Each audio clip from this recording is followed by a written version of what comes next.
اليوم وقفتنا تجي في إطار الدفاع ظاهريا عن غازي الشواشي، مساندة غازي الشواشي. اليوم تمت الإحالة متاعه على معنى المرسوم 54 سيء ذكر، واللي قلنا منذ إصداره أنه جاء باش يسكت الأصوات الحرة في هالبلاد، جاء باش يقمع معارضي المنظومة الحاكمة.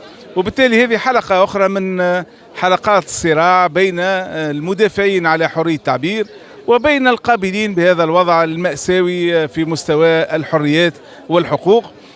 من خلال وقفتنا اليوم مع غازي الشواشي نقف مع كل تونسي يمكن يتعرض إلى معناها المرسوم 54 ويلقى روحه في حالة إيقاف بسبب تصريح أو بسبب تدوينة أو غيره. نعرف كل وضعية الحقوق والحريات في تونس تراجعت بشكل كبير منذ 25 جويلية، منذ انقلاب 25 جويلية. وادعو التوانسه ديما نقول لهم كونوا رعايه، ما تكونوش، كونوا مواطنين، ما تكونوش رعايه، ما تسكتوش على الظلم. راهو يجي نهار يدور عليكم الظلم وتكونوا ضحاياه. ما يلزمش واحد المبدا يدافع على الظلم ولا يدافع على حريه الناس كان كي تمسوا المساله ولا يتعدى على المرسوم 54. بالعكس حتى عبد ما تعرفوش معناه لازم تقف معاه. الظلم، دولة الظلم هذه مرفوضة بالنسبة لنا احنا. هذاك علاش نتضامنوا مع أصدقائنا ونتضامنوا مع خصومنا السياسيين اللي قاعدين يتعرضوا إلى محاكمات غير عادلة لا تستجيب لشروط المحاكمات العادلة. احنا نحبوها دولة قانون ومؤسسات، دولة قوية وعادلة. والدولة القوية والعادلة راهي ما تظلمش المواطنين نتاعها، ما تنكلش بالمواطنين نتاعها، ما تتشفاش بالمواطنين نتاعها. كما تعرفوا قضية تآمر توا أكثر من 120 يوم والمعتقلين في السجن بدون أي تحقيق، بدون أي مكافحات، بدون أي مواجهات. كان جات قضية مهمة بمثل هذه الأهمية راهم كلهم تبحثت والبحث سرعوا فيه لكشف الحقيقة، ولكن واضح أنه الملفات فارغة. قاعدين مازالوا يلوجوا على إثباتات التآمر، ما لقاوش محجوز، ما لقاو حتى شيء. ورغم ذلك 120 يوم من الظلم المسلط على المعتقلين السياسيين. واسمح لي باش نسميهم فردا فردا ونحييهم ونعيد عليهم: غازي الشواشي، عصام الشابي، لازر العكرمي، عبد الحميد الجلاسي، جوهر بن مبارك، شيماء عيسى،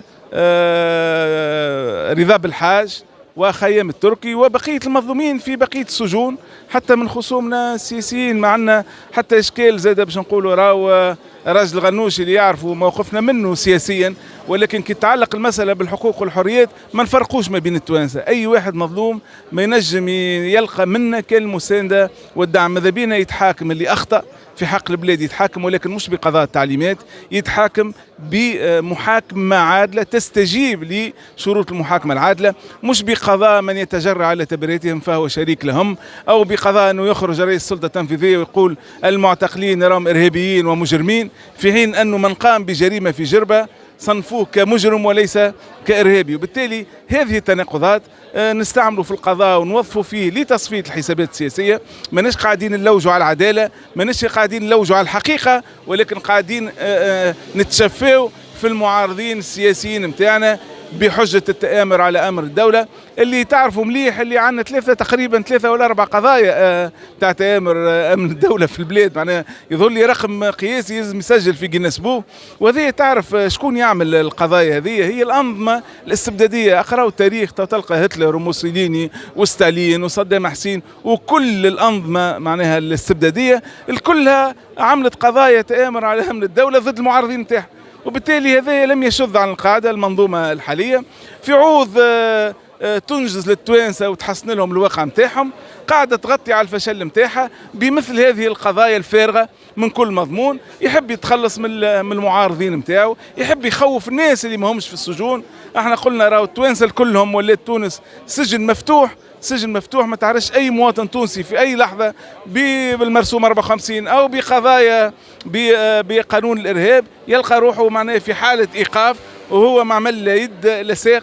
والمنطق الجديد نتاع كانوا بريته ويخرج. المفروض القارينة البراءة هي اللي تم نسفها في المنظومة الحالية. المفروض عندما تدان، عندما يكون هنالك قرائن جدية وقتها يمكن إيقافه، عندما يمثل خطر على الأمن العام يمكن إيقافه. تو أنت تصور ثم واحد بعقله مثلا يعتقد العصام الشابي إرهابي أو غازي الشواشي إرهابي، يا رسول الله قطب الإرهاب ولا ليه بالسياسيين والإرهابيين الحقيقيين معناها قاعدين ربما يرتعوا في عدة مناطق من الجمهورية.